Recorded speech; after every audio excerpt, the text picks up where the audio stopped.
അനന്തവും നിഗൂഢതകൾ നിറഞ്ഞതുമായ ഒരിടമാണ് പ്രപഞ്ചം. പ്രപഞ്ചം അത്ഭുതങ്ങളെ കൊണ്ട് നിറഞ്ഞിരിക്കുന്നു. മനുഷ്യരാശി പ്രപഞ്ചത്തെ എപ്പോഴും അത്ഭുതത്തോടെയും കൗതുകത്തോടെയുമാണ് നോക്കിയിട്ടുള്ളത്. പ്രപഞ്ചത്തിൽ ഒളിഞ്ഞിരിക്കുന്ന രഹസ്യങ്ങളെ കണ്ടുപിടിക്കുക എന്നത് മനുഷ്യരാശിക്ക് എളുപ്പമുള്ള കാര്യമല്ല. എന്നാൽ ശാസ്ത്രം വളരുന്നതിനനുസരിച്ച് നാം രഹസ്യങ്ങളെ കണ്ടെത്താൻ തുടങ്ങി.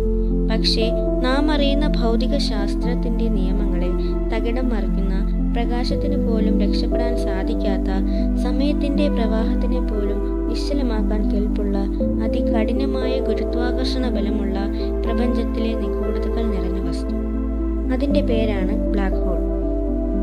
എങ്ങനെയാണ് ഇതിൻ്റെ ജനനമെന്നും ഇവയുടെ പ്രത്യേകതകൾ എന്തൊക്കെയാണെന്നും നമുക്ക് നോക്കാം.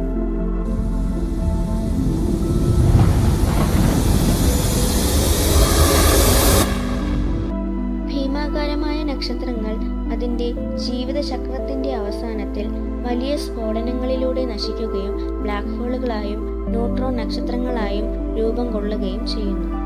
നക്ഷത്രത്തിൻ്റെ ഇന്ധനമായ ഹൈഡ്രജൻ കത്തുന്നതിലൂടെ ഉണ്ടാകുന്ന ഊർജം നക്ഷത്രത്തിന് ഉള്ളിൽ നിന്നും പുറത്തേക്കൊരു ബലം കൊടുക്കുന്നു.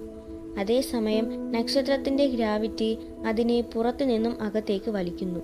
ഈ രണ്ട് ബലങ്ങളും തുല്യമായി നിൽക്കുന്നതുകൊണ്ടാണ് നക്ഷത്രങ്ങൾ നിലനിൽക്കുന്നത്.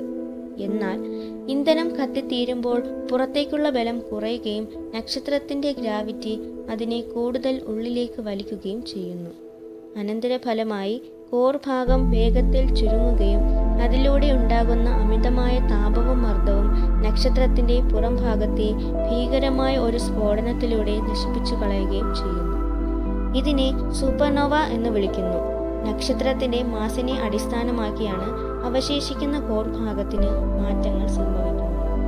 ബ്ലാക്ക് ഹോളിനെ പ്രധാനമായും 3 കാര്യങ്ങൾ കൊണ്ട് വിവരിക്കാം: singularity, Schwarzschild radius, event horizon. Black ഹോളിൻ്റെ മധ്യത്തിലുള്ള ബിന്ദുവിനെയാണ് സിംഗുലാരിറ്റി എന്ന് പറയുന്നത്. നക്ഷത്രത്തിൻ്റെ മുഴുവൻ മാസും ഈ പോയിന്റിലാണ് അടങ്ങിയിരിക്കുന്നത്. ഇവിടെ സാന്ദ്രത അനന്തമാണ്. ഭൗതികശാസ്ത്രത്തിൻ്റെ നിയമങ്ങൾ പോലും തെറ്റുന്നത് ഇവിടെയാണ്. ശാസ്ത്രലോകത്തിന് പൂർണ്ണമായും ഉത്തരം ലഭിക്കാത്ത ഒരു നിഗൂഢതയായി സിംഗുലാരിറ്റി ഇന്നും നിലനിൽക്കുന്നു. ബ്ലാക്ക് ഹോളിൻ്റെ വലുപ്പം അളക്കുന്ന രീതിയാണ് ഷ്വാർസ്ചൈൽഡ് റേഡിയസ്. കാൾ ഷ്വാർസ്ചൈൽഡ് എന്ന ശാസ്ത്രജ്ഞനാണ് ഇത് കണ്ടുപിടിച്ചത്. ഒരു വസ്തു ബ്ലാക്ക് ഹോൾ ആകണമെങ്കിൽ അത് എത്രത്തോളം ചെറുതായി ചുരുങ്ങണം എന്നതിൻ്റെ അളവാണ് ഷ്വാർസ്ചൈൽഡ് റേഡിയസ്. ഒരു വസ്തുവിൻ്റെ മാസിന് അനുസരിച്ചാണ് ഷ്വാർസ്ചൈൽഡ് റേഡിയസ് കണക്കാക്കപ്പെടുന്നത്. ഭാരം കൂടുന്തോറും റേഡിയസ് കൂടുന്നു. ഇതുപയോഗിച്ച് ഏത് വസ്തുവിനെയും നമുക്ക് ബ്ലാക്ക് ഹോളാക്കി മാറ്റാൻ സാധിക്കും. ഉദാഹരണത്തിന്, നമ്മുടെ സൂര്യനെ ഒരു ബ്ലാക്ക് ഹോൾ ആക്കണമെങ്കിൽ സൂര്യനെ വെറും 3 കിലോമീറ്റർ വലുപ്പമുള്ള പന്താക്കി ചുരുക്കണം. എങ്കിൽ മാത്രമേ സൂര്യനൊരു ബ്ലാക്ക് ഹോൾ ആക്കാൻ സാധിക്കുകയുള്ളൂ.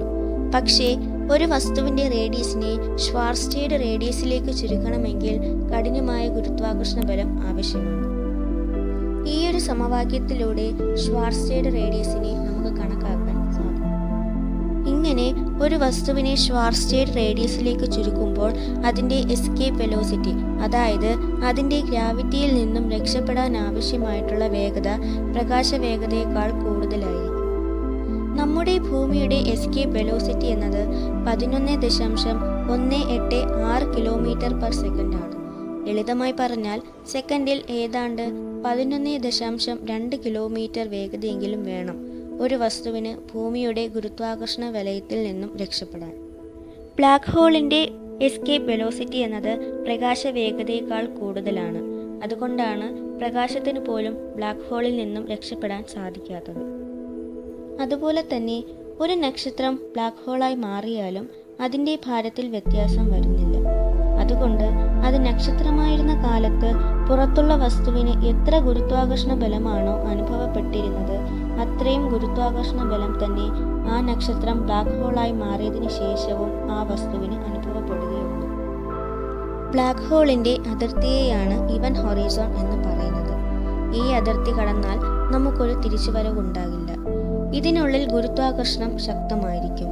ഇവിടെ നിന്ന് രക്ഷപ്പെടണമെങ്കിൽ പ്രകാശവേഗതയേക്കാൾ വേഗത്തിൽ സഞ്ചരിക്കണം.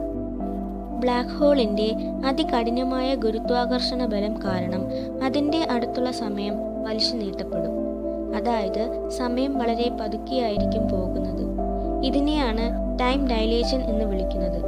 ഉദാഹരണത്തിന്, നിങ്ങൾ ഒരു ബ്ലാക്ക് ഹോളിൻ്റെ സമീപം 1 മണിക്കൂർ ചിലവഴിക്കുകയാണെങ്കിൽ ഭൂമിയിൽ ചിലപ്പോൾ വർഷങ്ങളോ ചിലപ്പോൾ പതിറ്റാണ്ടുകളോ കഴിഞ്ഞിട്ടുണ്ടാകാം.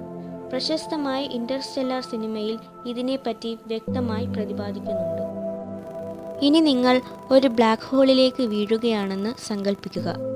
നിങ്ങൾ തലകുത്തനെയാണ് വീഴുന്നതെങ്കിൽ നിങ്ങളുടെ തലയിൽ അനുഭവപ്പെടുന്ന ഗുരുത്വാകർഷണ ബലത്തേക്കാൾ എത്രയോ മടങ്ങ് കൂടുതലായിരിക്കും കാലുകൾക്ക് അനുഭവപ്പെടുന്നത്. കാരണം കാലുകൾ ബ്ലാക്ക് ഹോളിന് കുറച്ചുകൂടി അടുത്തായിരിക്കും. ഈ വലിയ വ്യത്യാസത്തിന്റെ ഫലമായി നിങ്ങൾ നൂല് പോലെ അല്ലെങ്കിൽ സ്പാഗറ്റി പോലെ വലിച്ചു നീട്ടപ്പെടും. ഇതിനെയാണ് സ്പാഗറ്റിഫിക്കേഷൻ എന്ന് വിളിക്കുന്നത്. ബ്ലാക്ക് ഹോളിലേക്ക് വീഴുന്ന എല്ലാ വസ്തുവും ബ്ലാക്ക് ഹോളിന്റെ കേന്ദ്രത്തിൽ എത്തുന്നതിന് മുമ്പ് തന്നെ ഇതുപോലെ വലിച്ചു നീട്ടപ്പെടും. ബ്ലാക്ക് ഹോളിനെ കുറിച്ചുള്ള രഹസ്യങ്ങളെ കണ്ടുപിടിക്കുന്നതിലൂടെ പ്രപഞ്ചത്തെ കൂടുതൽ മനസ്സിലാക്കാൻ നമുക്ക് സാധിക്കുന്നു. ബ്ലാക്ക് ഹോളിനെ കുറിച്ചുള്ള എന്ത് കാര്യമാണ് നിങ്ങൾക്ക് കൗതുകകരമായി തോന്നിയതെന്ന് കമന്റ് ബോക്സിലൂടെ അറിയിക്കൂ. വീഡിയോ ഇഷ്ടപ്പെട്ടാൽ ലൈക്ക് ചെയ്യാനും കൂടുതൽ വീഡിയോകൾക്കായി ഈ ചാനൽ സബ്സ്ക്രൈബ് ചെയ്യാനും മറക്കരുത്.